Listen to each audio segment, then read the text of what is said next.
Hello everyone, this is निर्भय Vishnoiya. Welcome you all. आप सभी का स्वागत है वॉइस के सेकंड पार्ट में। एक पार्ट में हम बेसिक पढ़ चुके हैं काफ़ी सारा, कुछ 11 समथिंग स्लाइड हमारी कंप्लीट हो चुकी थी। मुझे लगता है बहुत कुछ हमने पढ़ा था।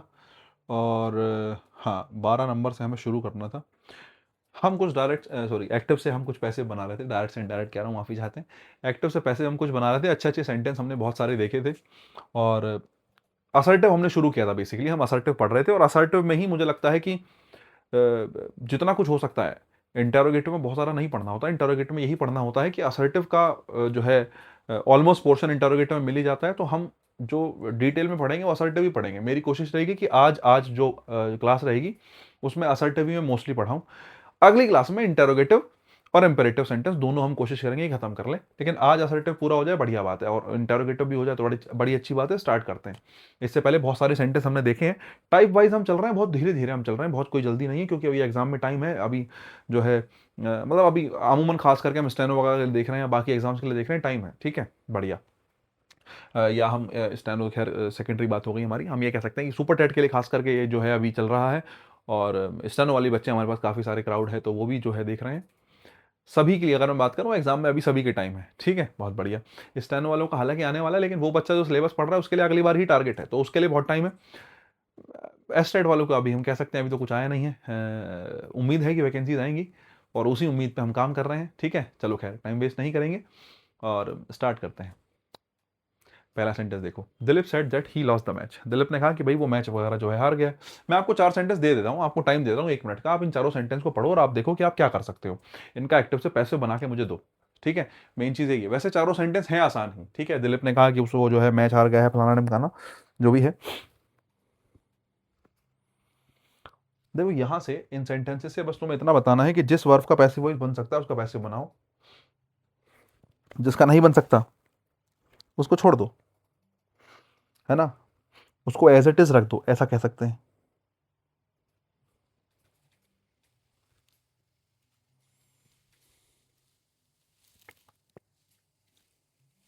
सब्जेक्ट कॉमन लेना दिखाया है, बहुत सी बातें समझाई हैं। 4 सेंटेंस में काफ़ी बातें आपको देखने के लिए मिलेंगी, काफ़ी बातें सीखने के लिए मिलेंगी।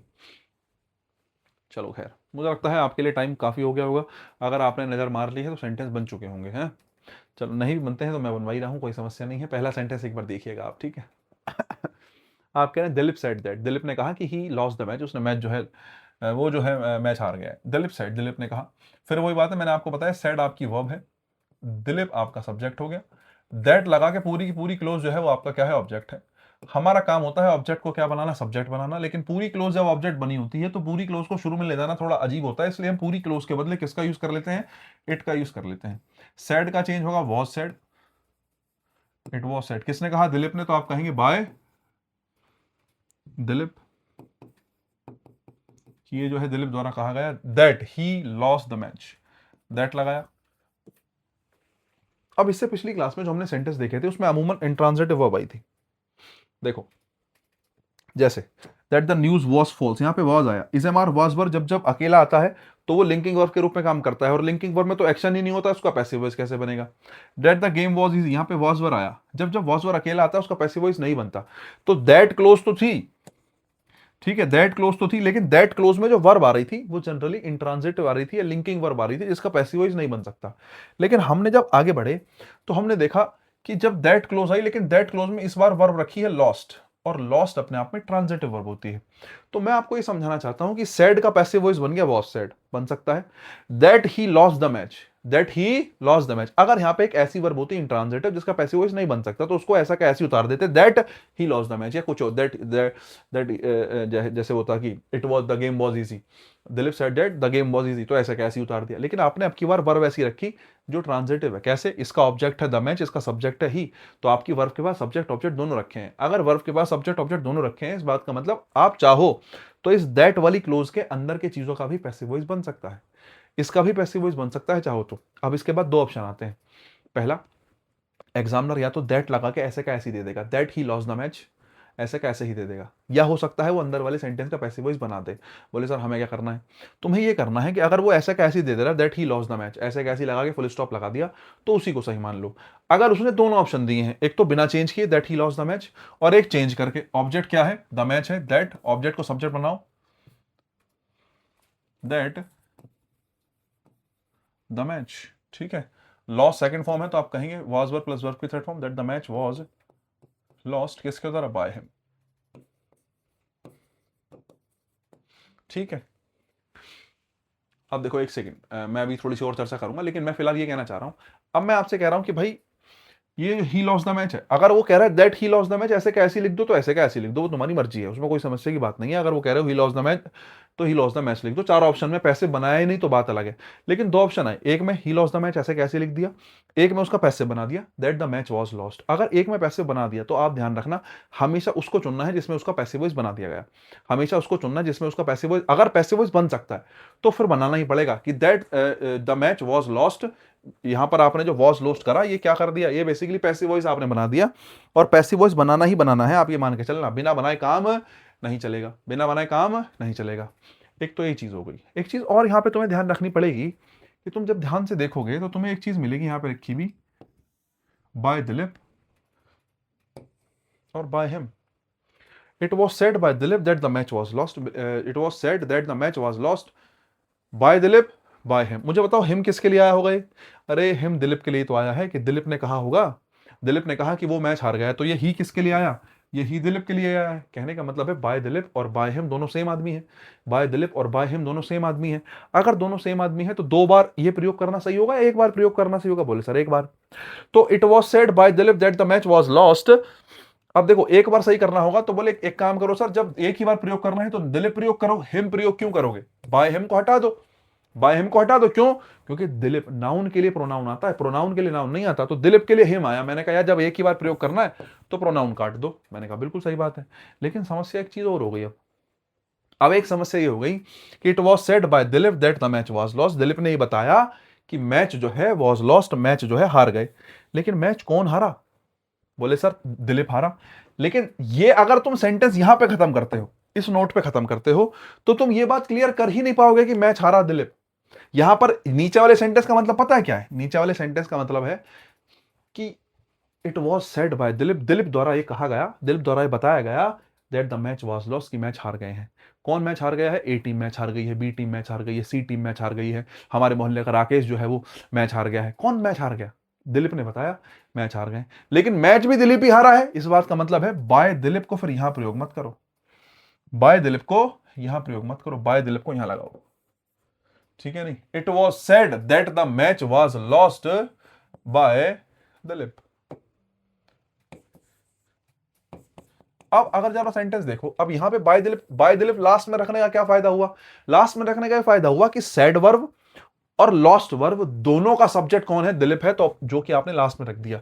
It was said that the match was lost by Dilip, ये कहा गया और मैच हार गए कौन, दिलीप हार गया, कहा किसने, दिलीप ने, हारा कौन, दिलीप। अगर बाय दिलीप लास्ट में रखते हो तो ये बात कॉमन हो जाती है कि सैड का और लॉस्ट का दोनों का डूअर कौन है, दिलीप है। दोनों का, दोनों जो एक्शंस हुए, कहने का काम और हारने का काम, दोनों किसके साथ हुए, दिलीप के साथ हुए हैं, दोनों किसके साथ हुए, दिलीप के साथ हुए हैं।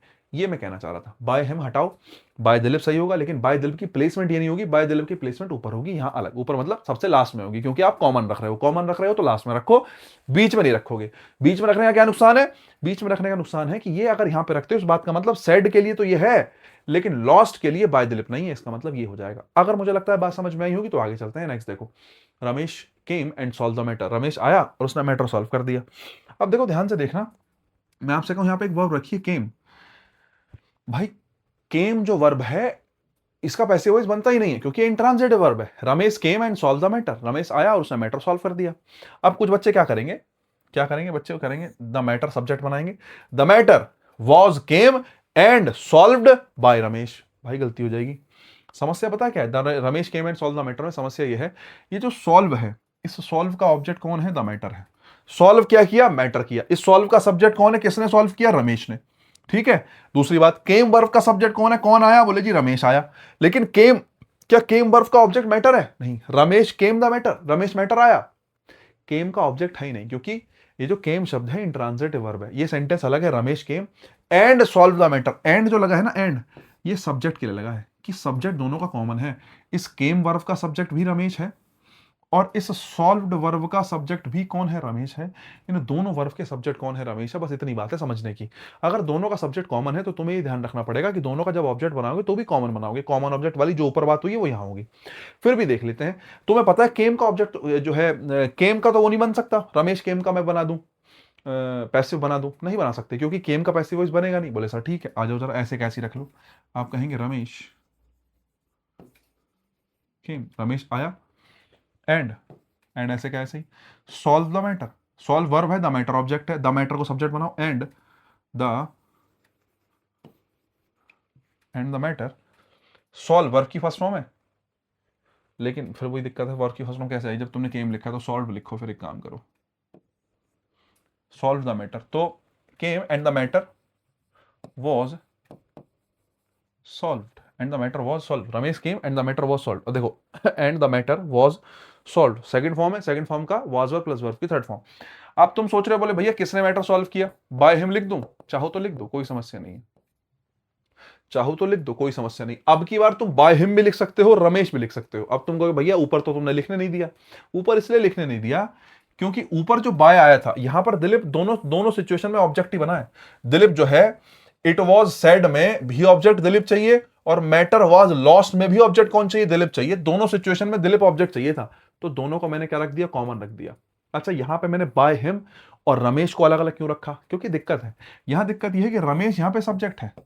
रमेश यहाँ पे क्या है? सब्जेक्ट है इस वाले सेंटेंस का, रमेश केम में। तो रमेश यहाँ तो सब्जेक्ट है, लेकिन बाय हिम में क्या है? बाय हिम में रमेश जो है वो ऑब्जेक्ट बना है, क्यों? तभी तो हमने रमेश के बदले हिम रखा। तो यहाँ पे दोनों की अलग अलग काम है। ऊपर जो था वो केवल ऑब्जेक्ट था, दिलीप ऑब्जेक्ट था दोनों वर्ब का, इसलिए बाय दिलीप आपने यहाँ रखा। लेकिन यहाँ रमेश सब्जेक्ट है तो अलग रख दिया, बाय हिम रखना है तो ये ऑब्जेक्ट के रूप में अलग रख दिया। बाकी तुम चाहो तो इसको छोड़ भी सकते हो, तुम्हारी मर्जी है। अंडरस्टूड मीनिंग आप मान सकते हो, हालांकि रखना बेहतर होगा, जिससे मीनिंग क्लियर हो जाएगा।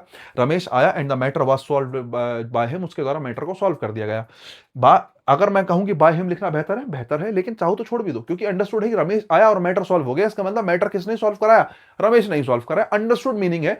अंडरस्टूड है तो बाय हिम की कोई खास आवश्यकता है भी नहीं। अगर आप चाहो तो चला सकते हो काम। नेक्स्ट देखो, दे entered and took the basket. मैं आपसे कहूं एंटर्ड कैसी वर्ब है? एंटर्ड इंट्रांजिटिव वर्ब है। दे entered and took the basket. क्यों? तुम्हें कैसे पता चला? बोले सर इंट्रांजिटिव है। भाई जो बास्केट है, सोच के देखो, ये बास्केट किसका ऑब्जेक्ट होगा? टुक का या एंटर्ड का? दे एंटर्ड द बास्केट, वो बास्केट में एंटर हो गए। अरे बास्केट में कोई आदमी कैसे एंटर हो जाएगा? बास्केट में कैसे कोई आदमी चला जाएगा? नहीं हो सकता ना।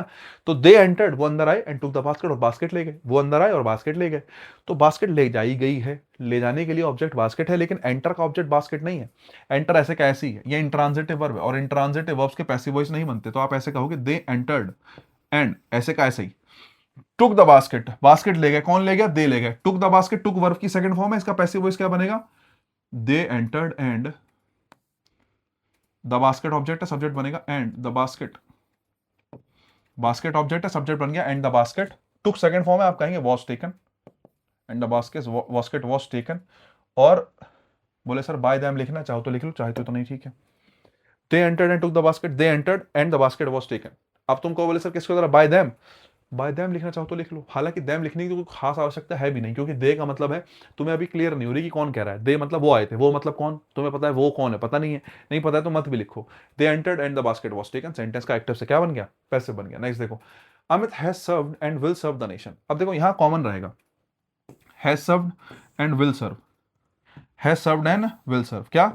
द नेशन ऑब्जेक्ट है, दोनों वर्ब का ऑब्जेक्ट सेम है। सर्व का ऑब्जेक्ट भी नेशन है, और इस वाले सर्व का ऑब्जेक्ट भी क्या है? नेशन है। दोनों वर्ब का ऑब्जेक्ट सेम है ना? तो एक काम करो, इस ऑब्जेक्ट को क्या बना लो? सब्जेक्ट बना लो। बोले सर क्या लिख दे? The nation. बोले sir the nation has served, Aman तो सब्जेक्ट है, बाद में ऑब्जेक्ट बन जाएगा।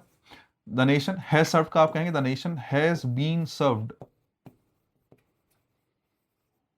एंड लगा है, एंड ऐसे कैसे आ जाएगा? Will serve, Aman will serve, तो विल सर्व का क्या कहेंगे? Will be. मॉडल के साथ बी लगाते हैं, प्लस वर्ब की थर्ड फॉर्म सर्व का, फिर क्या कर देंगे? Served, and will be served. बोले सब्जेक्ट कौन है? अमन, तो आप कहेंगे किसके द्वारा? बाय अमन। किसके द्वारा? अमन के द्वारा। एक्टिव से क्या बन गया जनाब? पैसिव वॉइस बन गया है। जय माता दी, कोई समस्या नहीं है, ठीक है, बहुत बढ़िया। अब मैंने आपके सामने 3 सेंटेंस फिर से दिए। He asked them what they had done there, उसने उनसे पूछा कि क्या उन्होंने जो है क्या किया है। He explained what he had done there, फिर उसने एक्सप्लेन किया कि उसने वहां पे क्या किया है। तो ये दोनों सेंटेंस जो है आपको बनाने पड़ेंगे।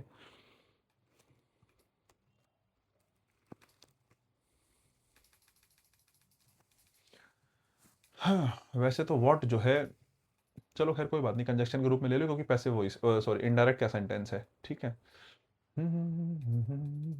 देखो अगर तुम नहीं समझ पा रहे हो तो मैं तुम्हें बस इतना बता देता हूँ, मदद कर देता हूँ थोड़ी सी तुम्हारी।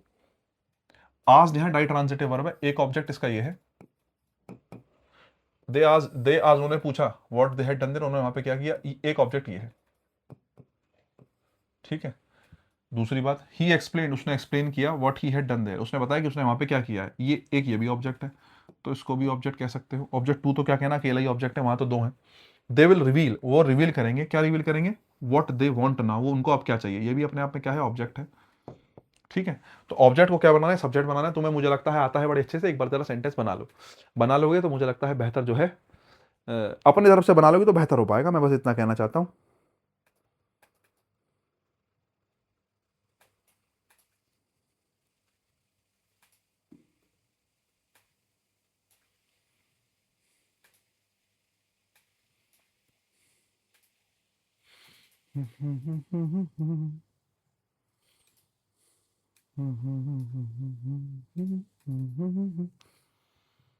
मैं बनवा दूं क्या?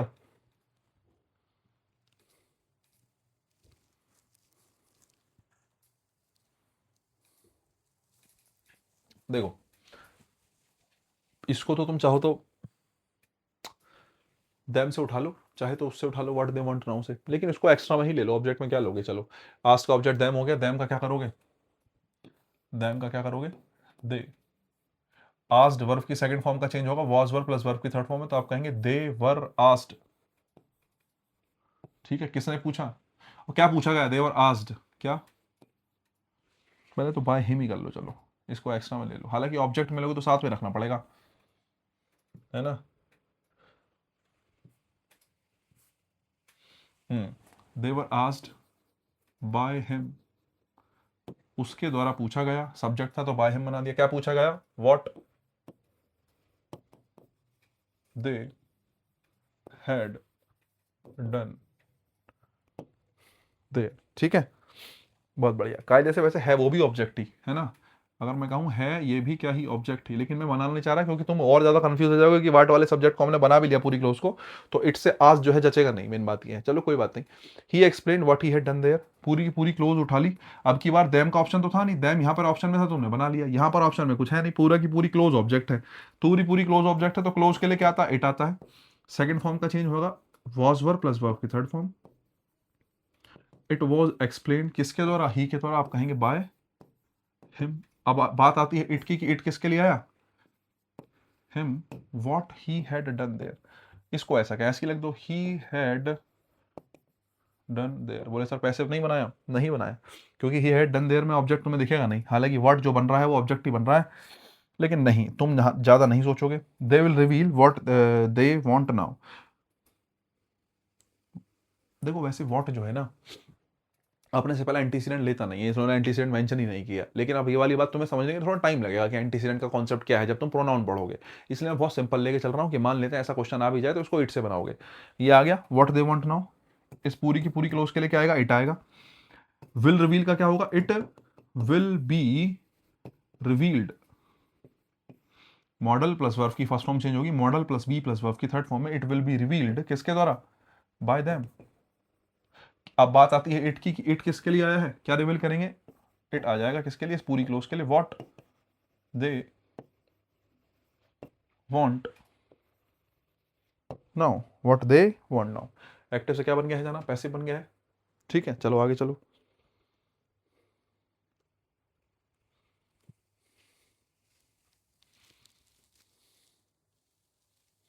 चलो भाई नेक्स्ट देखो, they say that Shyam works in Jaipur, they think that he can drive cars, everyone believe that he you help that man. तीन सेंटेंस आपके सामने है, एक बार जरा एक्टिव से क्या बनाया जाए, पैसिव बनाया जाए, टेक योर टाइम, कोई दिक्कत नहीं है, समय लो अपना।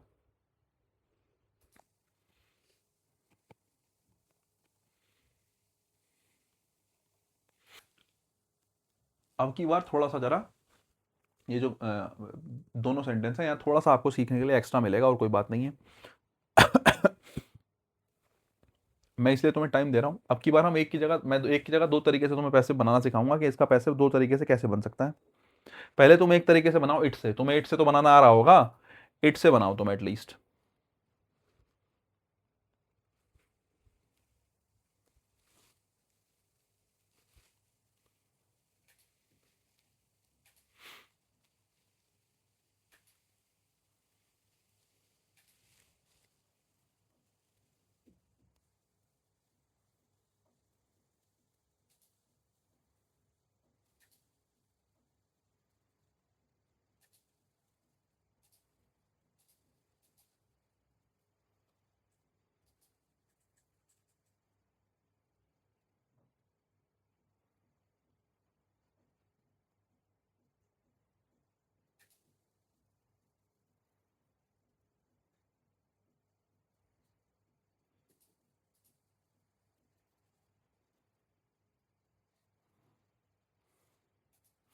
एक तो बिलीफ लिखा है, हालांकि अब मेरे नजर में आया है बिलीफ नहीं बिलीव लिखा जाएगा। हाँ।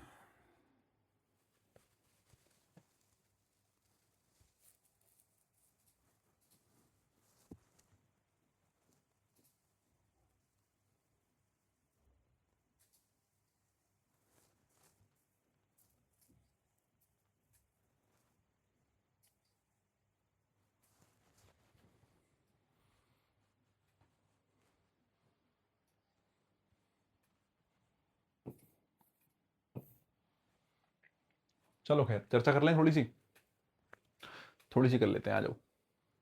जगह चाहिए मुझे थोड़ी सी ज्यादा, तो मैं इसका आंसर जो है ऊपर लिख दे रहा हूं, ठीक है। They say that Shyam works in Jaipur. तो देखो दे सब्जेक्ट है, से तुम्हारी वर्ब हो गई, ये पूरी की पूरी क्लोज हो गई हमारी ऑब्जेक्ट हो गई। तो इस पूरी क्लोज के लिए मैंने बताया किसका यूज कर सकते हो, इट का, है ना। पूरी क्लोज के लिए आ गया इट। सेज का हो गया इट इज सैड। अरे सेज वर्ब की फर्स्ट फॉर्म होती है, वर्ब की first form is am are plus verb की थर्ड फॉर्म में चेंज हो गई, इट इज सैड किसके द्वारा, by them. It is said by them, ये बाय देम आ गया। क्या कहा गया, ये पूरी लाइन ऐसे कैसी उतार दो, इट किसके लिए आया है, इस लाइन के लिए आया है, that Shyam works in Jaipur, that Shyam works in Jaipur. It is said by them that Shyam works in Jaipur. ये कहा जाता है कि श्याम जो है कहाँ काम करता है साहब, जयपुर में काम करता है। बहुत बढ़िया, मान लेते हैं। एक्टिव से क्या बन गया, पैसिव बन गया, और सबसे बेसिक तरीका यही है बनाने का। लेकिन इससे आगे भी दुनिया है, ऐसा नहीं है कि इसके बाद दुनिया नहीं है, इसके आगे भी क्या है, एक दुनिया है जहां आप इसका पैसिव और भी बना सकते हैं बेहतर तरीके से। हो सकता है ऑप्शन में मिले ही ना, ठीक है, हो सकता है ऑप्शन में मिले ही ना। अच्छा मैं करा भी क्यों रहा हूं, क्योंकि सुपर टेट में परफेक्ट इन्फिनेटिव और इन्फिनेटिव वाले सवाल पूछे गए, ठीक है। और एसएससी ने तो हद कर दी है इस बार भाई साहब, एसएससी ने तो इस बार क्या कर दिया है, एसएससी ने इस बार हद कर दी है, इन्फिनेटिव वाले पैसिव इतने पूछे गए हैं। हालांकि सीजीएल में ज्यादा पूछे हैं वो, क्यों मैच नहीं हो रहा इसका बराबर,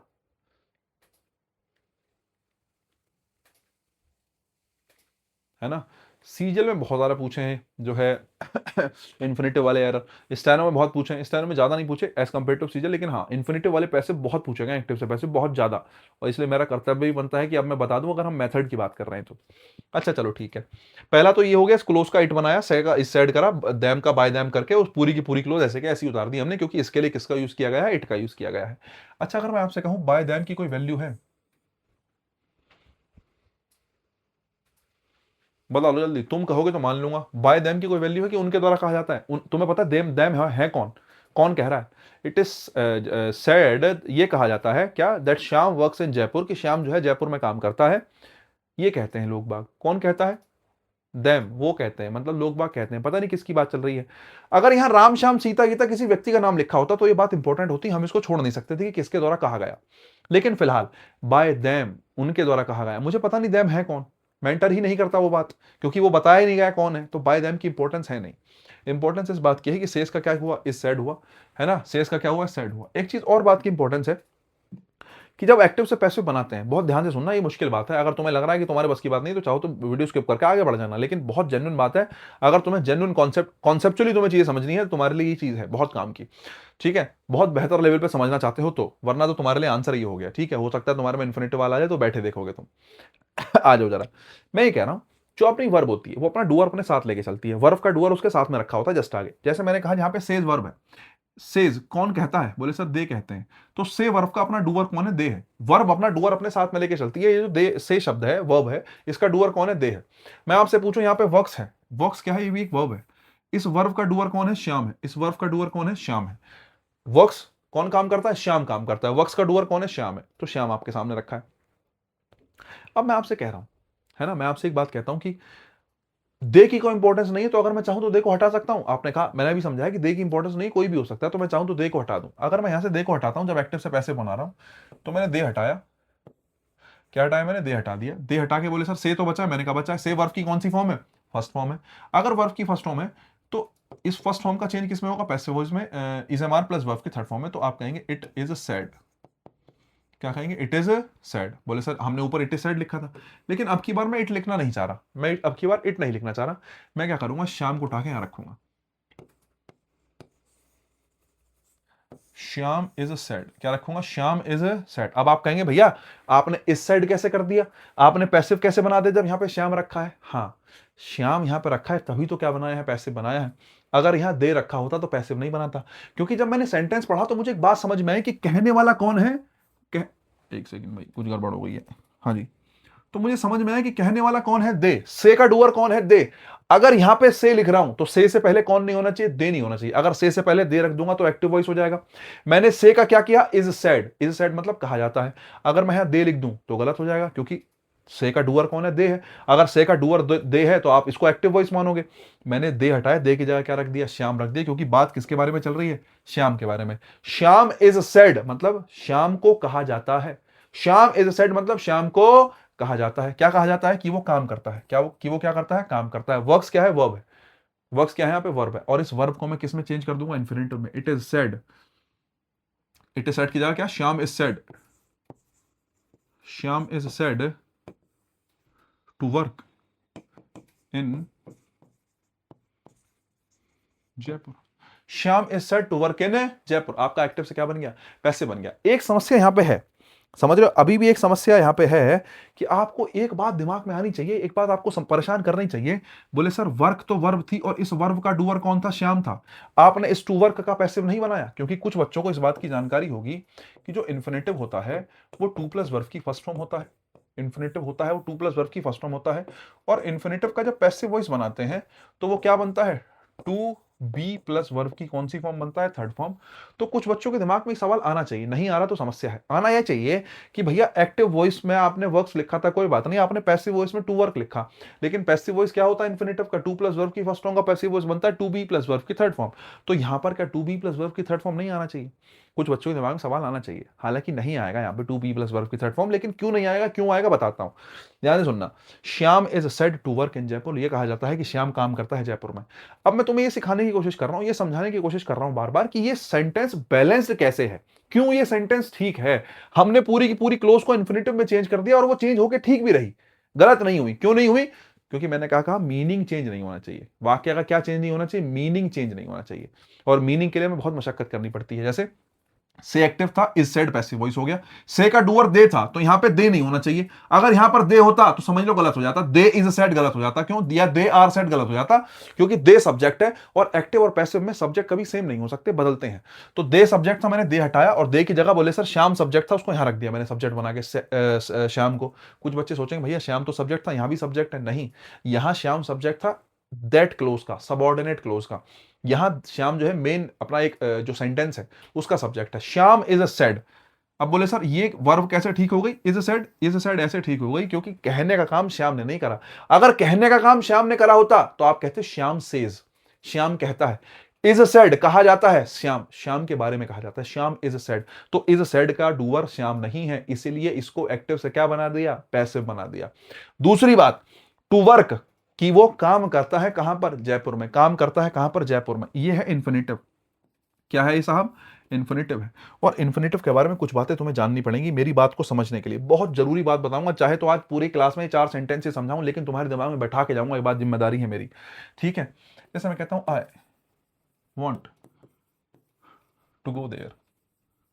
ठीक है, I want you to go there. मैं आपसे कहूं मेरे सामने ये दो सेंटेंस है, I want to go there और I want you to go there, मैं तुमसे पूछूं दोनों सेंटेंस में क्या फर्क है, या दोनों सेंटेंस में एक इन्फिनेटिव आया है तो इस इन्फिनेटिव के बारे में क्या जानकारी दोगे। एक चीज ध्यान रखना, इन्फिनेटिव जो है टू प्लस वर्ब की फर्स्ट फॉर्म होता है, इसमें भी क्या आई है, वर्ब आई है। अगर इसमें वर्ब आई है तो ध्यान रखना कोई ना कोई एक्शन हुआ होगा। इन्फिनेटिव में वर्ब आई है मतलब इन्फिनेटिव में भी कोई ना कोई क्या हुआ होगा, एक्शन हुआ होगा। और जब जब एक्शन होता है तो एक्शन को करने वाला कोई डूअर भी होता है कि नहीं। अरे इन्फिनेटिव में एक्शन किया गया मतलब किसी ने तो करा होगा, मतलब ये इस एक्शन को करने वाला कोई डूअर होगा। तो एक चीज यहां से ध्यान रखना, जो इन्फिनेटिव होता है वो अपना डूअर ढूंढता है। अगर इन्फिनेटिव आया है सेंटेंस में तो ये ढूंढेगा कि वो किसके लिए आया है। ये टू गो जो है ये ढूंढेगा कि किसके लिए आया। इन्फिनेटिव पूछेगा कि मैं आया हूं तो जो है किसके लिए आया हूं। इन्फिनेटिव का डूअर होना जरूरी है, बिना डूअर के इन्फिनेटिव की वैल्यू नहीं है। इन्फिनेटिव का डूअर बताओ कहां है, बोले sir I want to go there. तो इन्फिनेटिव क्या करेगा, हमेशा इन्फिनेटिव का नेचर होता है वो अपने आगे अपने डूअर को देखता है। I want to go there, मैं जाना चाहता हूं, तो टू गो से पहले कौन रखा है, आई। टू गो से पहले कौन रखा है, want.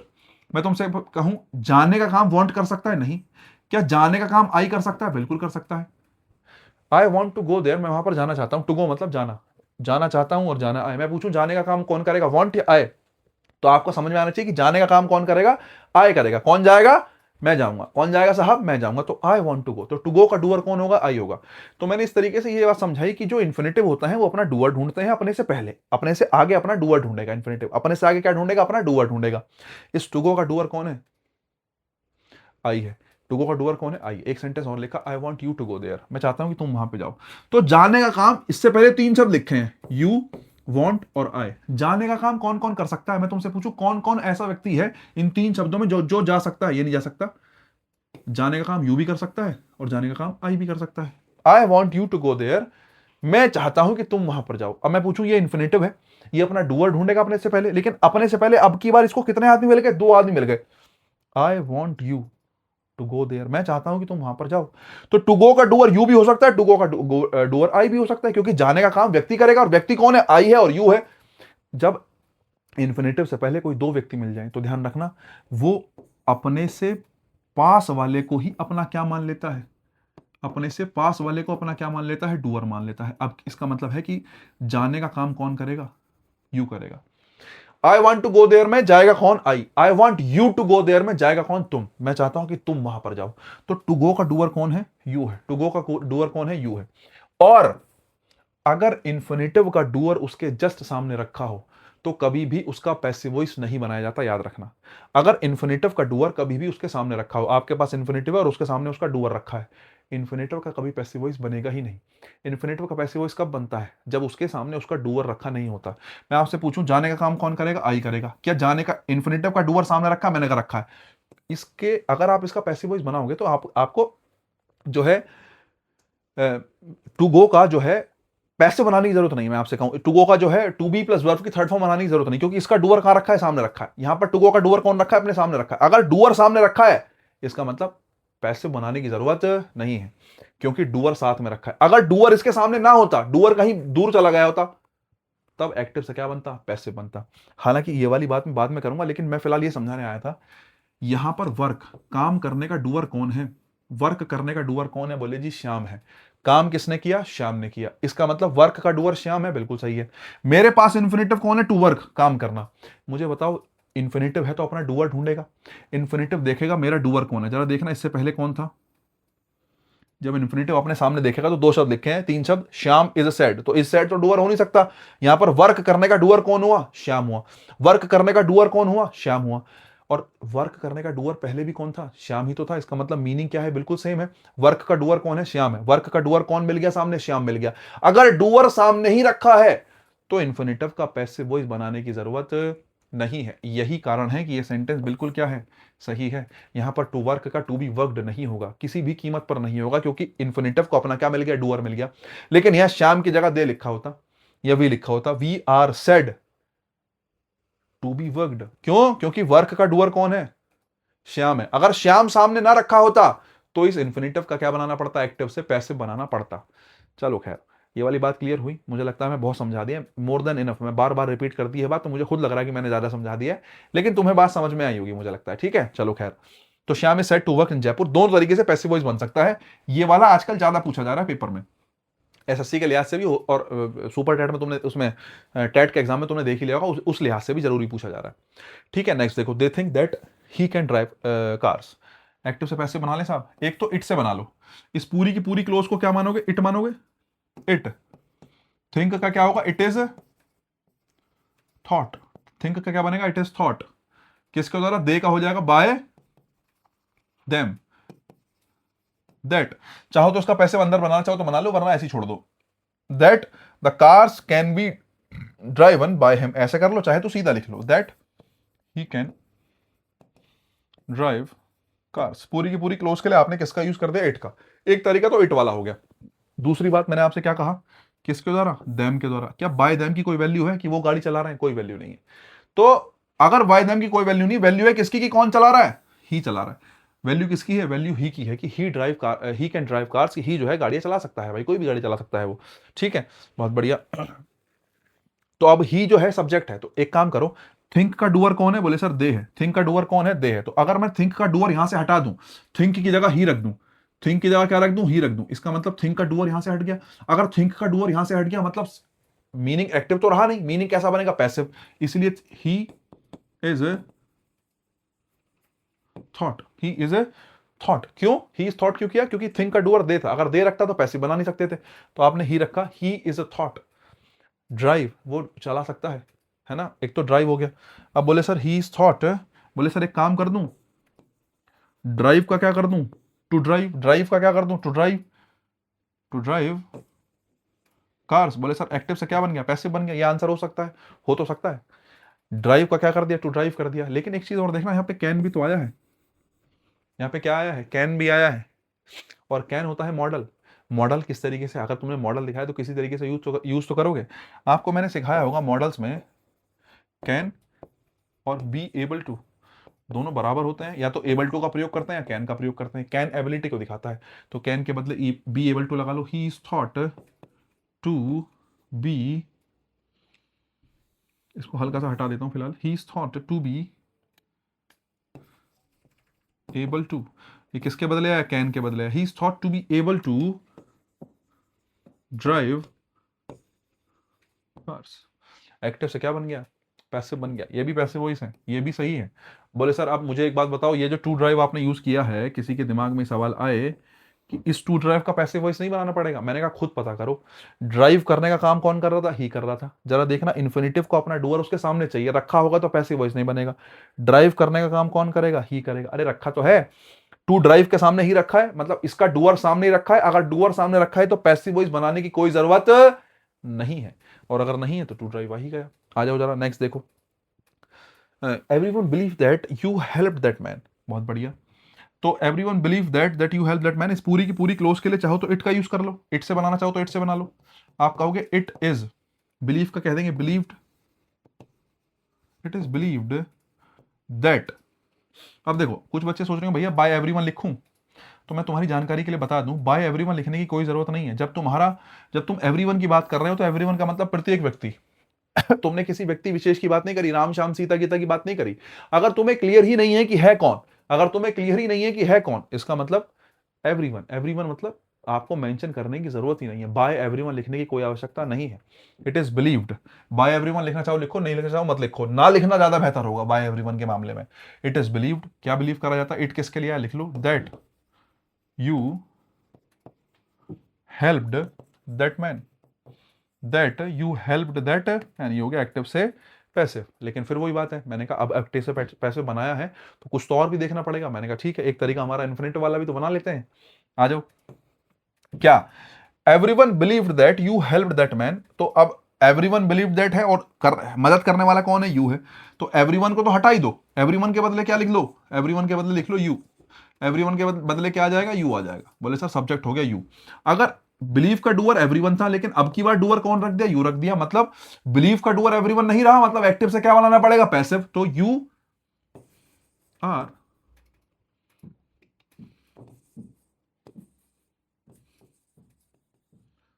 Are believed, you are believed. ठीक है, अब बोले सर हेल्प आया है, मैंने कहा आया है। यू आर बिलीव्ड, बोले सर हेल्प का इन्फिनिटिव बना दो, मैंने कहा बना दो। You are believed to help, that man का दैट मैन,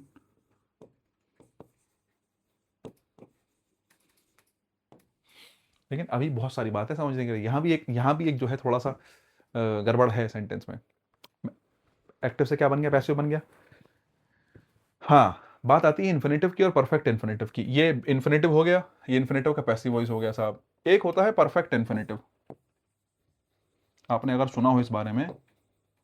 एक होता है परफेक्ट इन्फिनेटिव जिसको कहते हैं टू हैव प्लस वर्ब की थर्ड फॉर्म।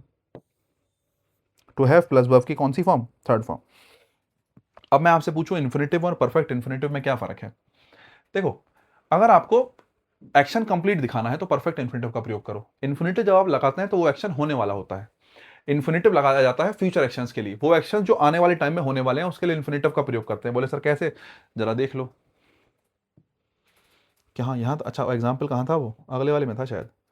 हाँ, मैंने आपसे कहा इन्फिनेटिव जो होता है वो कैसे एक्शन को दिखाता है, फ्यूचर एक्शन के लिए आता है। मैंने कहा I want to go there, I want to go there, मैं वहां जाना चाहता हूं। तो आई वॉन्ट टू गो का मतलब समझ रहे हो, टू गो का मतलब जाना चाहता है, अभी गया नहीं है, जाना चाहता है, फ्यूचर में जाएगा। तो मैं आपसे पूछूं इसका इफेक्टिव टाइम क्या होगा, है ना, ये इफेक्ट में कब आएगा, कब घटित होगा, फ्यूचर में। I want to go there का मतलब जब जाएगा, मैं जाना चाहता हूं, जाना चाहता हूं मतलब गया नहीं है, फ्यूचर में जाएगा। तो टू गो का इफेक्टिव टाइम क्या है, फ्यूचर में। टू गो का इफेक्टिव टाइम क्या है, फ्यूचर में। ठीक है, ये फ्यूचर में जाएगा। बहुत बढ़िया। अगर मैं बात करूं किसकी, टू हैव प्लस वर्ब की थर्ड फॉर्म की। टू हैव प्लस वर्ब की कौन सी फॉर्म की, थर्ड फॉर्म की। इसका मतलब क्या है, इसका मतलब है कि भाई वो जो है एक्शन कंप्लीट हो चुका। परफेक्ट का मतलब क्या है, इसको परफेक्ट इन्फिनेटिव कह रहे हैं। मतलब इसका मतलब क्या है कि एक्शन कंप्लीट हो चुका। और जरा ध्यान से देखना, एवरीवन बिलीव दैट, हर व्यक्ति इस बात पे विश्वास करता है, that you helped that man, तुमने उस आदमी की मदद की थी। हेल्प्ड मतलब वर्ब की कौन सी फॉर्म है, देखो सेकंड फॉर्म, मतलब तुमने उस आदमी की मदद की थी। सब ये बात मानते हैं, सबको विश्वास है इस बात पर कि तुमने उस व्यक्ति की मदद की थी। इसका मतलब मदद करने का काम अभी होगा या हो चुका।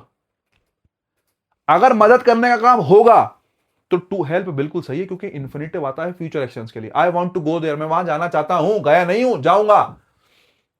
और अगर तुम्हें लगता है कि साहब मदद की जा चुकी है, एक्शन कंप्लीट हो गया है, तो कंप्लीटेड एक्शन के लिए इन्फिनेटिव नहीं क्या लगाओगे, परफेक्ट इन्फिनेटिव। तो आपने कहा यू हेल्प्ड देम, तुमने उस आदमी की मदद करी है, एक्शन हो चुका।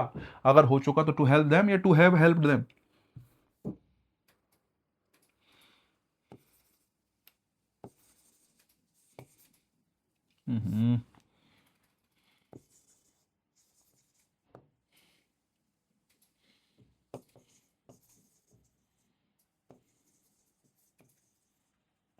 To have helped that man. Infinitive नहीं किसका यूज करेंगे, परफेक्ट इन्फिनेटिव का। यहां से आपने ये भी सीख लिया कि इन्फिनेटिव और परफेक्ट इन्फिनेटिव में साहब क्या फर्क है। अरे हाँ है ना, इन्फिनेटिव और परफेक्ट इन्फिनेटिव में क्या फर्क है, तुमने यहां से ये भी जान लिया। अगर तुम्हें बात समझ में आ गई हो, ठीक है, तो आगे चलते हैं साहब। हाँ, नेक्स्ट देखो, they gave him some food to eat.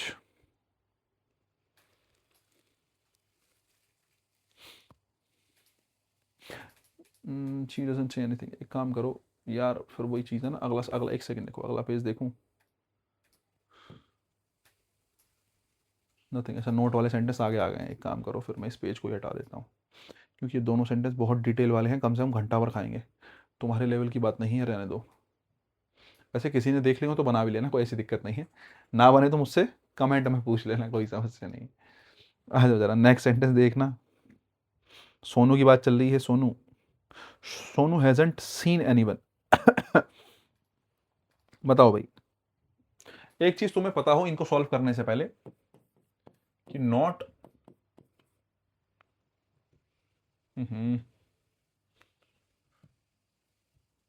Not plus any मिलकर क्या बनाते हैं, नो बनाते हैं। कहीं भी नॉट और एनी मिल जाए तो उसको मिलकर क्या बना दो, नो बना दो। बस इतना ध्यान रखना, ठीक है।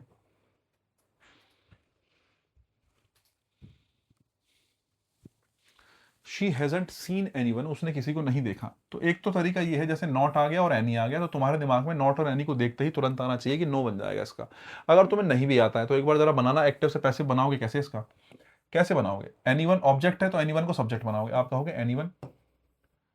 हैज बीन सीन का आप कहेंगे has not been seen by Sonu. कि भाई सोनू के द्वारा किसी को भी नहीं देखा गया। अब समस्या पता क्या है, समस्या ये है कि आपने इस नोट को और एनी को जो है इस तरीके से रख दिया जो कि गलत है, ग्रामेटिकली गलत है, ठीक है। अगर मैं एनी और नॉट की बात करूं तो दोनों को मिलाकर क्या लिखना पड़ेगा, नो लिखना पड़ेगा। तो एक काम करो, यहां से क्या हटा दो, नॉट हटा दो, और यहां से क्या हटा दो, एनी हटा दो, आप क्या लिखो, नो वन। एनी हटाओगे तो क्या आएगा, नो वन आएगा। सही तरीका क्या है, एनी और नॉट को मिलाए, नो वन बना। No one has been seen by Sonu, no one has been seen by Sonu. Active से क्या बन गया, पैसिव वॉइस बन गया, ठीक है। नेक्स्ट आ जाओ, नथिंग कैन बी सेड। अब देखो नो आया है तो नो को चेंज करना पड़ेगा नॉट एनी में, नो को चेंज करना पड़ेगा इसमें नॉट एनी में। देखो एक चीज ध्यान रखना, ये एक्टिव वॉइस की स्ट्रक्चर है साहब, ये पैसिव वॉइस की स्ट्रक्चर है, ठीक है। आ जाओ जरा, अब देखो ये तो कैन बी सेड है, मतलब ये पैसिव वॉइस है, और पैसिव वॉइस में क्या आया, बोले सर नो आया। देखो नो आ गया। अगर मैं इसका एक्टिव बनाता हूं तो एक्टिव कैसे बनाऊंगा, बाय द ऑफिसर लिखा है, द ऑफिसर को सब्जेक्ट बनाऊंगा, आप कहेंगे द ऑफिसर, ठीक है। कैन बी सेड का कैन से हो जाएगा। अरे बताओ, कैन का कहना है, मॉडल के साथ बी लगाते हैं, बी हटा दिया, सेड का से कर दिया। The officer can say nothing, nothing का क्या हो जाएगा नथिंग का क्या हो जाएगा, नथिंग। नो आ जाएगा नॉट और एनी में, तो आप कहेंगे कैन नॉट, नॉट आपने अपनी तरफ से लगाया, से का से आएगा, कैन नॉट से। नथिंग का हो जाएगा एनीथिंग, नथिंग का क्या हो जाएगा साहब, एनीथिंग हो जाएगा। बन गया आपका पैसिव से एक्टिव, पैसिव से क्या बन गया, एक्टिव बन गया, ठीक है। नेक्स्ट आप, नैतिक does not no any teacher. नैतिक जो है किसी टीचर को नहीं जानता साहब, नैतिक जो है किसी भी टीचर को नहीं जानता, क्या आएगा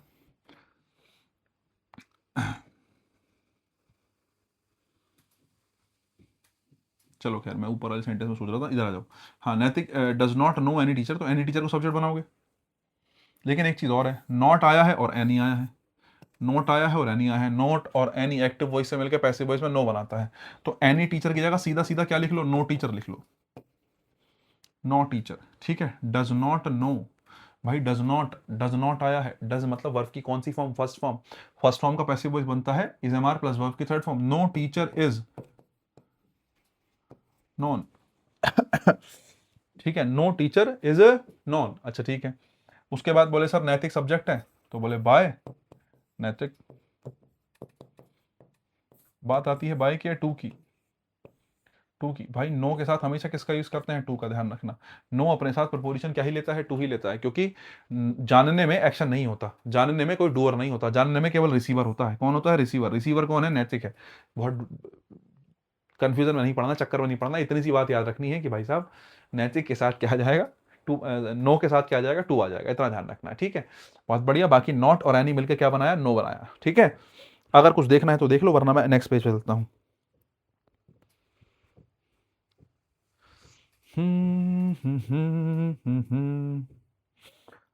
द फ्रूट टेस्ट बिटर।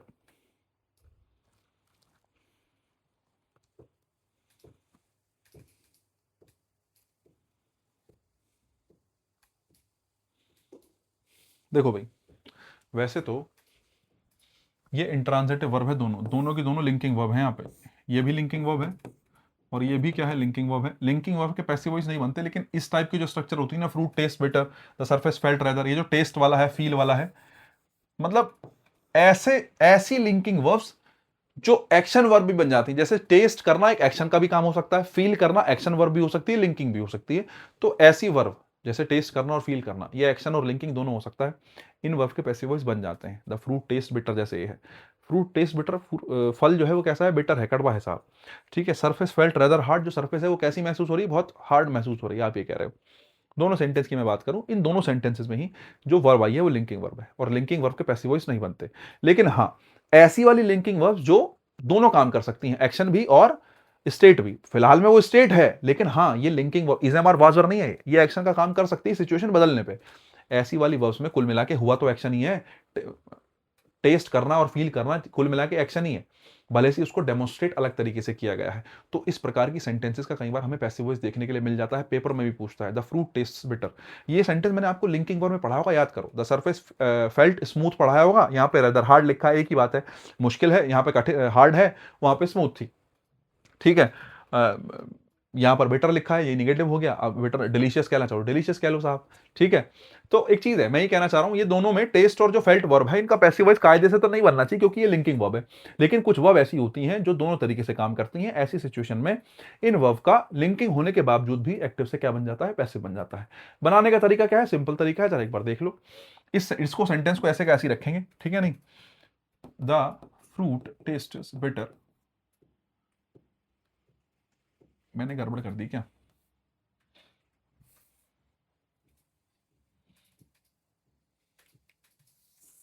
देखो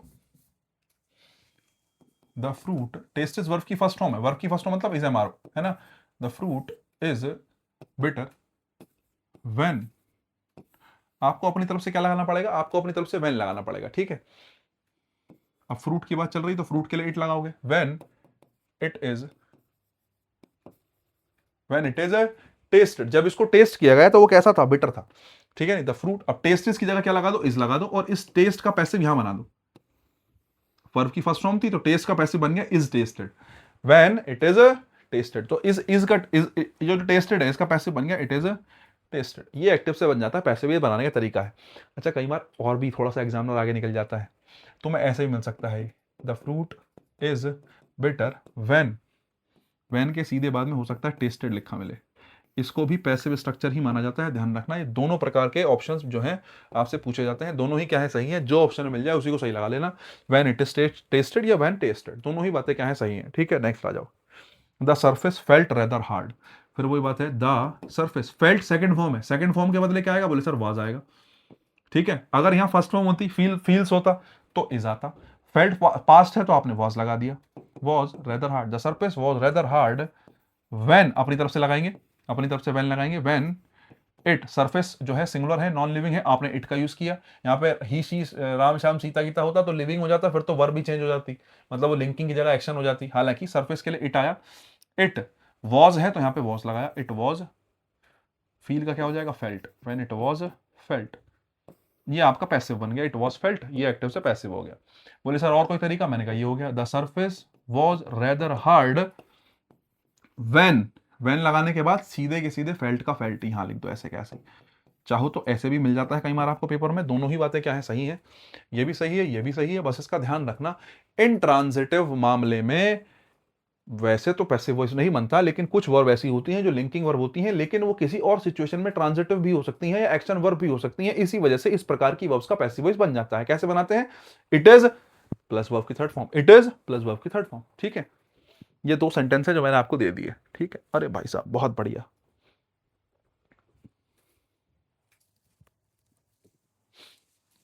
इंटरोगेट वैसे तो शुरू कर देता, लेकिन मुझे लगता है 52 मिनट्स हो गए हैं, क्लास हो चुकी है काफ़ी लंबी, इसको अगली क्लास में पढ़ेंगे। और क्या, आज के लिए इतना ही रखेंगे, बाकी काम कल करेंगे। और लाइक कमेंट शेयर सब्सक्राइब अपनी याद से कर दिया करो, मुझे लगता है इसकी बहुत आवश्यकता है, हम बहुत इनिशियल स्टेज पे हैं, अभी ग्रो कर रहे हैं। हाँ ठीक है, बाकी आज के लिए इतना ही रखेंगे, बाकी काम कल करेंगे। मिलते हैं ब्रेक के बाद, अभी सभी को tata bye bye, good night everyone, मिलते